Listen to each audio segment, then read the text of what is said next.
9। Question number 9 में मैंने 1 2 से लेके 8 तक कंप्लीट किया था और क्वेश्चन नंबर 9 10 11 और 12 आपको होमवर्क में दिया था। ठीक है, अब होमवर्क में आपने किए होंगे तो उसमें कोई भी आंसर अगर नहीं आ रहा तो यहाँ पर मैं होमवर्क के सम कर रहा हूँ, तो आप देख लो एक बार क्वेश्चन नंबर 9 और 9 में से 9 10 11 और 12 नंबर तक हम कंप्लीट करेंगे। ठीक है, तो एक्सरसाइज नंबर 1.4 क्वेश्चन नंबर 9। तो क्वेश्चन नंबर 9 में जो 9 नंबर का क्वेश्चन है उसमें क्या कंडीशन लेनी पड़ेगी। ठीक है, तो क्वेश्चन नंबर 9 में लिखा है C माइनस बी फाइंड करने का।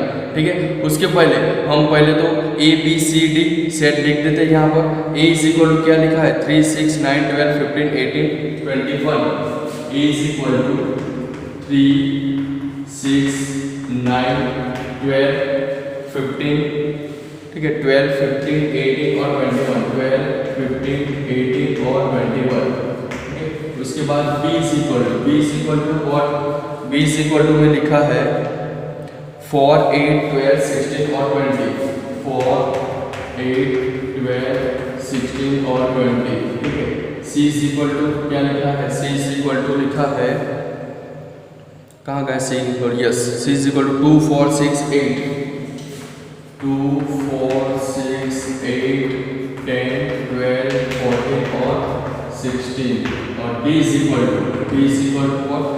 इक्वल टू में लिखा है 5 10 15 और 20, 5 10 15 और 20। ठीक है, यहाँ तक सेट्स बनाया गया है ABCD और उसमें फाइंड करना है फर्स्ट में क्या, सॉरी क्वेश्चन नंबर 9 में क्या फाइंड करना है, C माइनस B फाइंड करना है क्वेश्चन नंबर 9। तो C माइनस B कैसे फाइंड होगा, तो C माइनस B फाइंड करने के लिए हमें तो C के जो भी सेट यहाँ पर पड़ा है, ठीक है, वो लिख देना है। C is equal to 2 4 6 8 10 12 14 16 minus next है B मीन्स 4 8 12 16 और 20। Here we know that 4 is not present, sorry 4 is present, so this is the remove। 8 is equal to यहाँ पर 8 पे क्या है प्रेजेंट है, 12 नंबर भी प्रेजेंट है, 16 नंबर भी प्रेजेंट है। ठीक है, तो 16 नंबर 12 नंबर 8 नंबर और 4 नंबर C सेट में से रिमूव हो जाएंगे। तो आंसर क्या लिखेंगे 2 6 10 14, यहाँ तक आपका आंसर रहेगा। तो आप एक बार नोट करके देख लेना कि क्वेश्चन नंबर 9 मैंने राइट किया है या रॉन्ग किया है। ठीक है, उसके बाद क्वेश्चन नंबर 10। क्वेश्चन नंबर 10 जो है उसमें लिखा है D माइनस B। तो D माइनस B कैसे होगा, तो D इज इक्वल टू क्या लिखेंगे 5 10 15 और 20 minus B means what, B means लिखना है 4 8 12 16 और 20। उसके बाद उसका आंसर जो मिलेगा हमें क्या मिलेगा, 4 यहाँ पर प्रेजेंट नहीं है, 8 भी नहीं है, 12 भी नहीं है, 16 भी नहीं है और 20 है यहाँ पर, तो 20 रिमूव हो जाएगा। तो आंसर इज 5 10 और 15। This is our answer. Clear, okay. चलो 11 नंबर की बात करें तो 11 नंबर में क्या लिखा है, 11 नंबर में लिखा है yes 11 number C minus D find करना है। तो C की वैल्यू यहाँ से उठा के लिख दो 2 4 6 8 10 12 14 और 16 माइनस D मीन्स व्हाट 5 10 15 20, 5 10 15 और 20। उसके बाद आंसर लिखना है, तो 5 यहाँ पर प्रेजेंट नहीं है, ठीक है, 10 यहाँ पर प्रेजेंट है तो नहीं है, देखो 10 यहाँ पर प्रेजेंट है, 15 तो 15 यहाँ पर प्रेजेंट नहीं है और 20 तो 20 भी यहाँ पर प्रेजेंट नहीं है। So our answer is 2 4 6 8, 2 4 6 8। उसके बाद 2 4 6 8 उसके बाद 12 14 और 16, 12 14 एंड 16। तो this is our answer. Okay, अब बात करते हैं 12 नंबर के बारे में। तो 12 नंबर इज व्हाट, 12 नंबर पे फाइंड करना है D माइनस C, यानी कि D डिफरेंस C फाइंड करना है, डिफरेंस सेट फाइंड करना है। ठीक है, तो D में क्या लिखेंगे 5 10 लिखेंगे, 5 10 15 और 20 लिखेंगे। उसके बाद माइनस सी क्या लिखेंगे 2 4 6 8 10 12 14 16, ठीक है 14 और 16 तक है। तो यहाँ से देखो कि 2 यहाँ पर प्रेजेंट नहीं है, 4 भी प्रेजेंट नहीं है, 6 यहाँ पर प्रेजेंट नहीं है, 8 भी प्रेजेंट नहीं है, 10 तो 10 इज प्रेजेंट, ठीक है तो 10 रिमूव हो जाएगा, 12 यहाँ पर प्रेजेंट नहीं है, 14 भी प्रेजेंट नहीं है, 16 भी नहीं है, यानी कि कंप्लीट हो गया, खत्म हो गया। अब लिखना क्या है कि 5 5 उसके बाद 15 और 20, दिस इज आवर आंसर 5 15 और 20, this is our answer. So question number 9, देखो यहाँ पर क्वेश्चन नंबर 9 10 11 और 12 का आंसर यहाँ पर कंप्लीट हो गया है।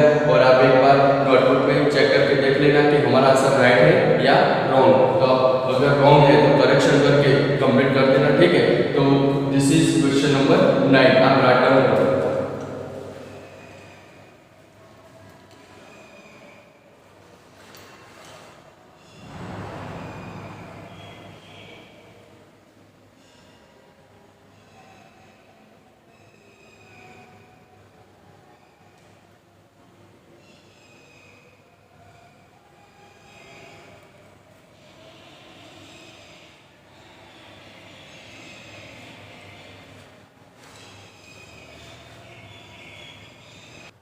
अब बात करते हैं क्वेश्चन नंबर 11 के बारे में।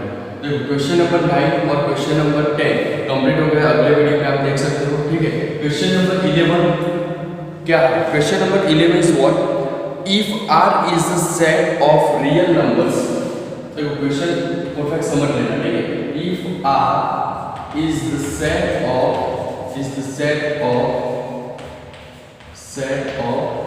real numbers and दूसरा सेट है Q is the set of rational number, Q is the set of rational numbers,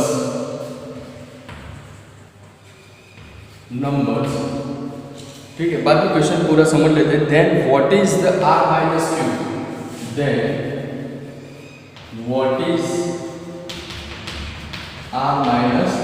Q, question, ठीक है। अब क्वेश्चन हमारा कैसा है देख लेते हैं यहाँ पर। If r is the set of real number, तो रियल नंबर में कौन कौन से आते हैं? तो रियल नंबर में सभी नंबर आ जाते हैं, जिसमें rational number, irrational number, fractional number, ठीक है, positive number, negative number, zero, सब नंबर R में आ जाता है, ठीक है, रियल नंबर में। And Q is the set of rational number, Q में क्या होगा? रेशनल नंबर लिखा है तो रेशनल नंबर आएंगे। Then what is the R minus Q, तो R माइनस Q क्या होगा? What is the different set of R minus Q, ठीक है। तो हम क्या लिखेंगे यहाँ? तो लिखेंगे ऐसा R इक्वल टू में क्या लिख सकते हैं यहाँ पर? तो लिखेंगे rational number, the set of rational number, rational numbers, the set of rational numbers and irrational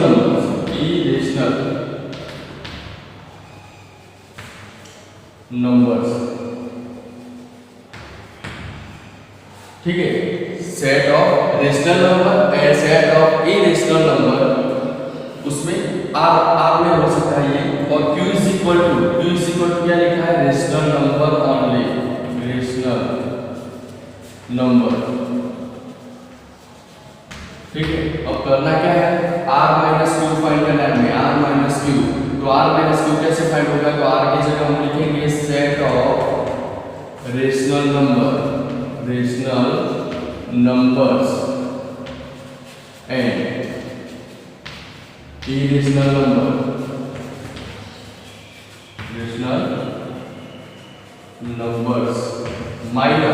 minus क्या होगा? रेशनल नंबर्स माइनस होगा, तो रेशनल नंबर्स यहाँ पर Q में आएगा, ठीक है।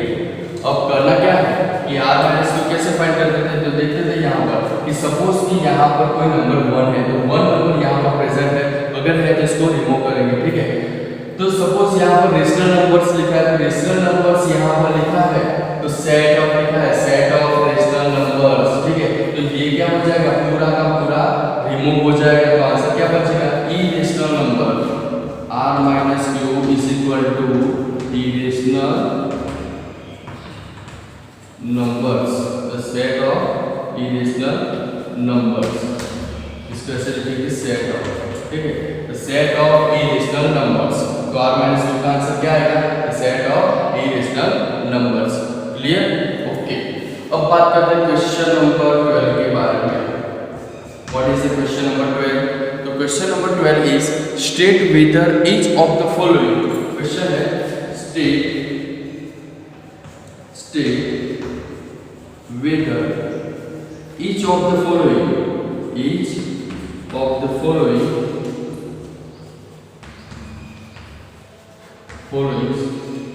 क्या लिखा है, स्टेटमेंट इज ट्रू और false, justify your answer. Statement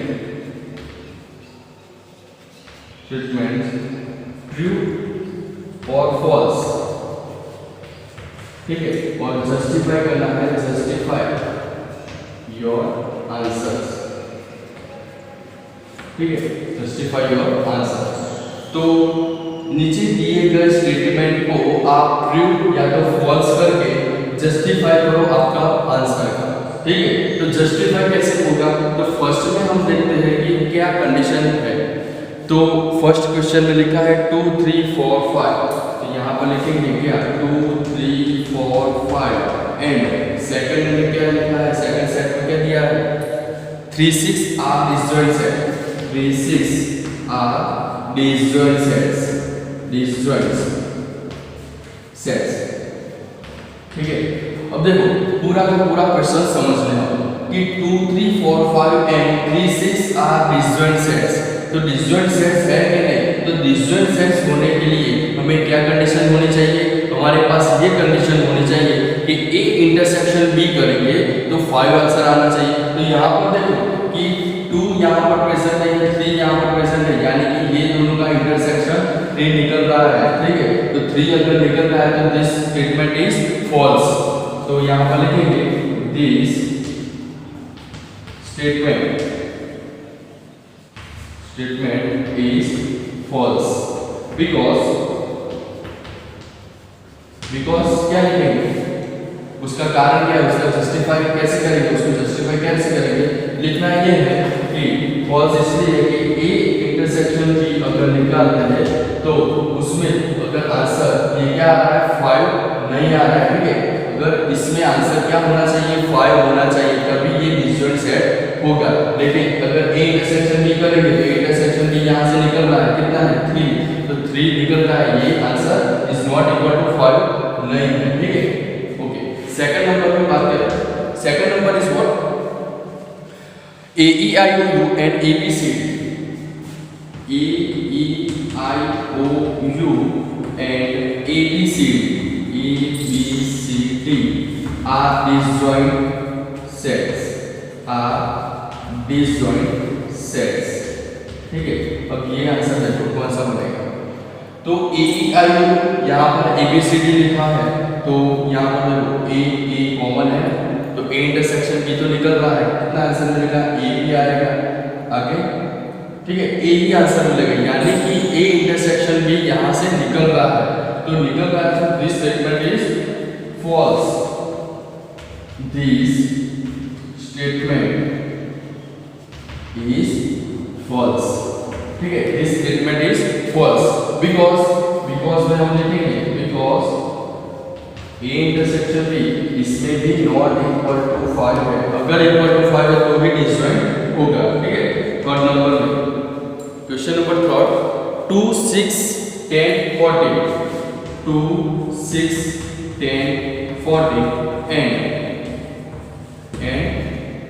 क्या लिखा है 3 7 11 50, 3 7 11 एंड 50 आर डिसजॉइंट सेट, ठीक है, disjoint sets.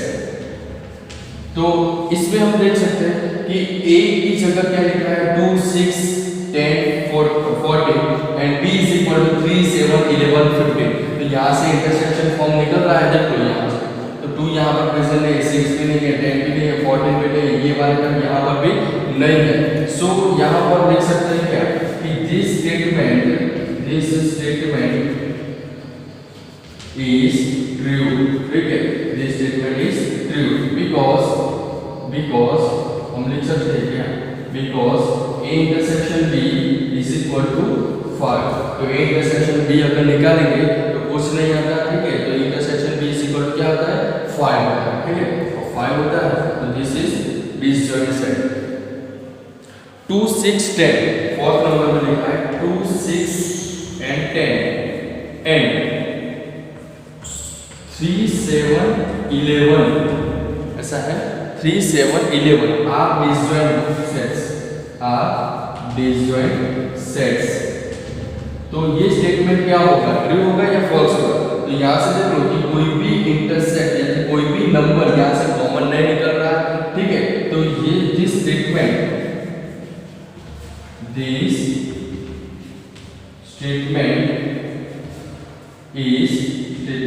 is true because क्या लिखेंगे, because a intersection b is equal to 5, ठीक है, ये a और b का इंटरसेक्शन अगर निकालेंगे हम तो ये दोनों का इंटरसेक्शन क्या मिलेगा, हमें 5 आंसर मिलेगा। तो जब a इंटरसेक्शन b का आंसर जब 5 निकलेगा तब हम बोल सकते हैं कि this statement is true, disjoint set है, ठीक है। तो क्वेश्चन नंबर 11 और क्वेश्चन नंबर 12 आप राइट डाउन कर दो।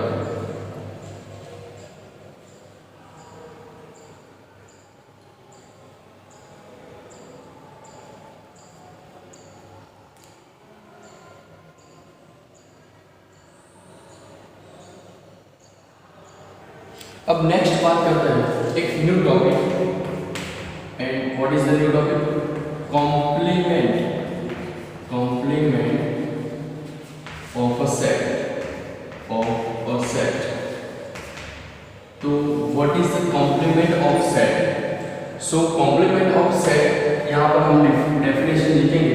डेफिनेशन में लिखा है let U be the universal set, let U be the universal set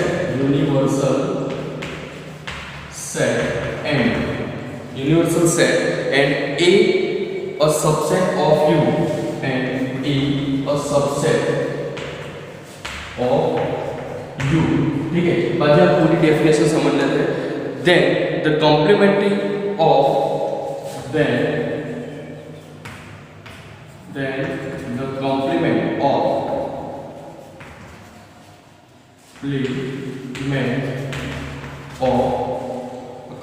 of A is the set of all elements, A is the set of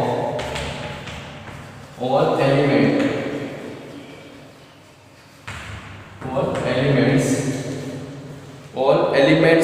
U which are not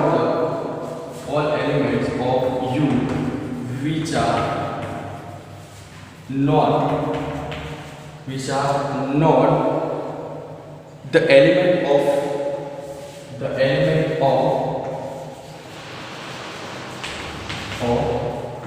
A is known as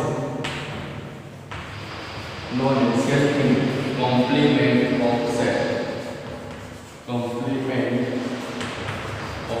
of set, ठीक है। अब देखो complement of set किसको बोलेंगे, तो यहाँ पर definition लिखा है let you be the universal set, तो यू को हम यूनिवर्सल सेट मान लेते हैं और बोलते हैं एंड ए इज सेट और सबसेट ऑफ यू, तो ए के सभी एलिमेंट यू में प्रेजेंट होंगे, ठीक है, A is subset of U. And आगे लिखा है then the complement of set किसको बोलेंगे, A is the set of all elements, यानी कि ए के जो भी एलिमेंट सभी एलिमेंट प्रेजेंट होंगे इसमें ए में, ठीक है, ए में अगर नहीं है किसके एलिमेंट, यू के एलिमेंट, ए के एलिमेंट प्रेजेंट नहीं होंगे, किसके एलिमेंट प्रेजेंट नहीं होंगे, ए के एलिमेंट अगर प्रेजेंट नहीं होंगे किसमें, यू में, ठीक है, तो इसको बोलेंगे कॉम्प्लीमेंट ऑफ सेट। फिर से समझ ले, सपोज कि u is equal to, example से समझ लेते हैं हम, u is equal to suppose 1 2 3 4, ठीक है, and a is equal to A में प्रेजेंट है, ठीक है, 2 3 यहाँ पर प्रेजेंट है, लेकिन यूनिवर्सल सेट का बाकी के नंबर ए में प्रेजेंट नहीं है, इसको बोलेंगे ए डैश या तो कॉम्प्लीमेंट ऑफ सेट। जैसे कि 2 3 ए में पड़ा है, ठीक है, और यूनिवर्सल सेट के कितने नंबर ए में बाकी रहे, 1 बाकी रहा और 4 बाकी रहा, तो this known as A dash यानी कि कॉम्प्लीमेंट ऑफ सेट। तो A dash is equal to क्या लिखेंगे, 2 3 यहाँ पर प्रेजेंट है लेकिन 1 नहीं है प्रेजेंट यूनिवर्सल सेट में से, तो 1 2 3 एंड 4, ठीक है, तो यहाँ तक क्लियर होना चाहिए। तो आगे हम लिख सकते हैं क्या कि कॉम्प्लीमेंट ऑफ सेट को कैसे डिनोट करेंगे, तो यहाँ पर लिखेंगे complement of set is denoted by a dash, ठीक है, a dash से हम डिनोट करेंगे, ठीक है। सपोज एग्जांपल में समझ लेते हैं, फिर से समझ लो 1 2 3 4 यूनिवर्सल सेट है, a is equal to 2 3 लिखा है, कॉम्प्लीमेंट सेट फाइंड करना है, कॉम्प्लीमेंट सेट क्या है, a dash, तो a dash फाइंड करने के लिए डेफिनेशन के हिसाब से क्या करेंगे, तो a में एलिमेंट है, जो भी एलिमेंट है वो तो प्रेजेंट है, ठीक है, ए में कौन से एलिमेंट नहीं है, यूनिवर्सल सेट के बाकी के एलिमेंट यहाँ पर प्रेजेंट नहीं है, बाकी के एलिमेंट कौन से बाकी है, 1 and 4, तो 1 and 4 यहाँ पर नहीं है, तो और 1 और 4 यहाँ पर जो भी आंसर मिलेगा वो आंसर को हम बोलेंगे कॉम्प्लीमेंट ऑफ सेट, ठीक है। तो एग्जांपल नंबर 20 भी देख लेते हैं आगे, एग्जांपल नंबर 20, तो example number 20 is what, example number 20 में लिखा है let u is equal to 1 2 से लेकर 10 तक, u is equal to 1 2 3 4 5 6 7 8 9 and 10। उसके बाद a is equal to क्या लिखा है, a is equal to है 1 3 5 7 9, 1 3 5 7 9, और फाइंड करना है, फाइंड a डैश फाइंड करना है, ठीक है, complement of set a dash find करना है। तो सबसे पहले तो ये देखना है कि ए सेट में कौन कौन से प्रेजेंट है, 1 3 5 7 9, जो एलिमेंट यू में भी पड़े हैं, ठीक है, A is subset of you है, तो ए डैश में कौन कौन से एलिमेंट बाकी रहेंगे यू में से, तो बाकी रहेंगे कौन कौन से, देखो 1 यहाँ पर ए में प्रेजेंट है लेकिन 2 नहीं है, 3 यहाँ पर प्रेजेंट है 4 नहीं है, 5 यहाँ पर प्रेजेंट है 6 नहीं है, 7 यहाँ पर प्रेजेंट है 8 नहीं है, 9 है यहाँ पर तो 10 नहीं है, ठीक है। तो हमारा जो सेट बनेगा A dash complement of set is what 2 4 6 8 and 10, so this is our answer. तो एग्जांपल 20 के हिसाब से आप कॉम्प्लीमेंट सेट को समझ जाओगे, ठीक है। तो आप ये थियरी और एग्जांपल नंबर 20 और उसके बाद नेक्स्ट वीडियो में बात करेंगे एक्सरसाइज नंबर 1